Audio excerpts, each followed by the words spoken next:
Daily টুজে আরও একটি নতুন এপিসোড শুরু করা যাক। প্রথম খবরটি আসছে উড়িষ্যা থেকে। উড়িষ্যার মধ্যে দিয়ে যাওয়া পশ্চিমবঙ্গের খড়গপুর এবং অন্ধ্রপ্রদেশের বিশাখাপত্তনমকে যুক্তকারী একটি নতুন গ্রিনফিল্ড হাইওয়ে শীঘ্রই নির্মাণ করা হবে।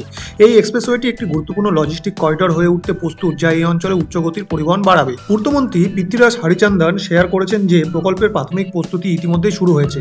তিনি জোর দিয়েছিলেন যে এক্সপ্রেসওয়েটি কেন্দ্রীয় সরকারের গতিশক্তি কাঠামোর একটি গুরুত্বপূর্ণ ভূমিকা পালন করবে এবং এটিকে উড়িষ্যার জন্য রাস্তা নির্মাণের একটি যুগান্তকারী উদ্যোগ হিসেবে বর্ণনা করেন। গ্রিনফিল্ড রাস্তাগুলি সাধারণত অনুন্নত এলাকা দিয়ে অতিক্রম করে, যার ফলে ভূমি অধিগ্রহণের খরচ কম হয় এবং অন্যান্য সুবিধার পাশাপাশি উন্নয়নের নতুন জোন তৈরি হয়। সূত্রের মতে 783 কিলোমিটার দীর্ঘ এক্সপ্রেসওয়ে প্রকল্পটি স্থিরভাবে এগিয়ে চলছে। সড়ক পরিবহন মহাসড়ক মন্ত্রণালয় 5 নভেম্বর 2024 প্রযুক্তিগত বিড খুলেছেন, যার মধ্যে 10টি সংস্থা বিশদ প্রকল্প প্রতিবেদন প্রস্তুত করার জন্য বিড জমা করেছিল।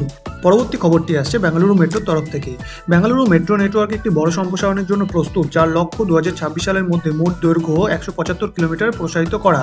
এই উচ্চাভিলাষী প্রকল্পটি নাম্বা মেট্রো উদ্যোগের অংশ, যা শহর জুড়ে সংযোগ উন্নত করতে, যানজট দূর করতে এবং টেকসই শহরের গতিশীলতাকে উন্নীত করার জন্য ডিজাইন করা হয়েছে। সম্প্রসারণের নতুন মেট্রো করিডর তৈরি করা জড়িত, যেমন পার্পেল লাইন এবং outer ring road airport line, যা শহরের প্রধান হাব, বাণিজ্যিক কেন্দ্র এবং আবাসিক এলাকাগুলিকে সংযুক্ত করবে। এই উন্নয়নটি ব্যাঙ্গালোর জুড়ে যাত্রীদের জন্য অ্যাক্সেসযোগ্যতা বাড়াবে বলে আশা করা হচ্ছে।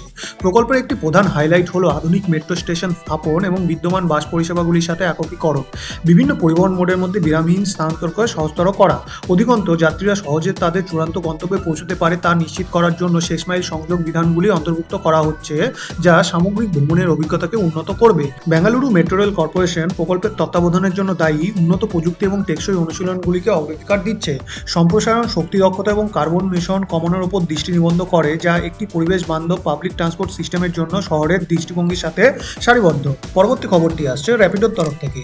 র্যাপিডোর সহ-প্রতিষ্ঠাতা অরিন্দম সাংখা ঘোষণা করেছেন, রাইড হেলিং অ্যাপ র্যাপিডো আগামী বছরের শুরুর দিকে বেঙ্গালুরু কেম্পেগৌড়া আন্তর্জাতিক বিমানবন্দরে পুল ট্যাক্সি পরিষেবা চালু করতে প্রস্তুত। প্ল্যাটফর্মটি নির্দিষ্ট রুটের জন্য শেয়ার্ড অটো সার্ভিস অফার করবে। র্যাপিডোর সহ-প্রতিষ্ঠাতা বেঙ্গালুরু টেক সামিটে EV and future of mobility সেকশনে বক্তৃতা দিতে গিয়ে বলেন যে কোম্পানি সাশ্রয়ী মূল্যে শেয়ার্ড মোবিলিটি বাড়ানোর জন্য এয়ারপোর্ট পুল ট্যাক্সিতে প্রবেশ করছে। সানকা বলেন, ধারণাটি সহজ। জনসাধারণের কাছে পরিবহন সহজলভ্য হওয়ার জন্য এটি অবশ্যই সাশ্রয়ী মূল্যের হতে হবে। নতুন পরিকাঠামো যোগ না করে সাশ্রয়ী মূল্য অর্জনের সর্বোত্তম উপায় হলো ইতিমধ্যে ব্যবহৃত সংস্থাগুলিকে অপটিমাইজ করা এবং ভাগ করে নেওয়া। তিনি আরও যোগ করেন যে একটি গাড়ি 2-এর বেশি গ্রাহককে পরিষেবা দিতে পারে। আমরা ইতিমধ্যেই বেঙ্গালুরুতে অটো পুলিং চালু করেছি এবং আমরা শীঘ্রই এটি বিমানবন্দরে পুলিং পরিষেবা চালু করছি। যাত্রীদের রাইড শেয়ার করার অনুমতি দিয়ে বিমানবন্দর থেকে শহরের রাইডগুলিকে আরও সাশ্রয়ী করে তোলার ধারণাটি এসেছে বর্তমানে ব্যক্তিগত ভ্রমণের জন্য হাজার হাজার টাকা পরিশোধ করাকে প্রশমিত করার উদ্দেশ্য থেকে। গতিশীলতা খেলোয়াড়রা রাইড শেয়ার করা গতিশীলতার ওপর বিস্তৃতভাবে কথা বলেছেন এবং বলেছেন যে ভারতের বৃদ্ধি এবং এই শহরগুলিকে আরও বসবাসযোগ্য করে তুলতে একটি রাইড শেয়ার করা পদ্ধতি অপরিহার্য। আজকে শেষ খবরটি আবারও উড়িষ্যা থেকে আসছে। উড়িষ্যা 2047 সালের মধ্যে তার বন্দর খাতে 70 লক্ষ কোটি টাকার বিনিয়োগ আকর্ষণ করার পরিকল্পনা করেছে। এই উচ্চাভিলাষী পরিকল্পনাটি রাজ্যের সামুদ্রিক অবকাঠামো এবং বন্দর সুবিধাগুলিকে উন্নত করবে এবং বিশ্ব বাণিজ্যের জন্য তাদের আরও দক্ষ করে তুলবে। রাজ্য সরকারের দৃষ্টিভঙ্গি ভারতের সামুদ্রিক সেক্টরে উড়িষ্যার ভূমিকা বাড়ানোর উপর দৃষ্টি নিবদ্ধ করে।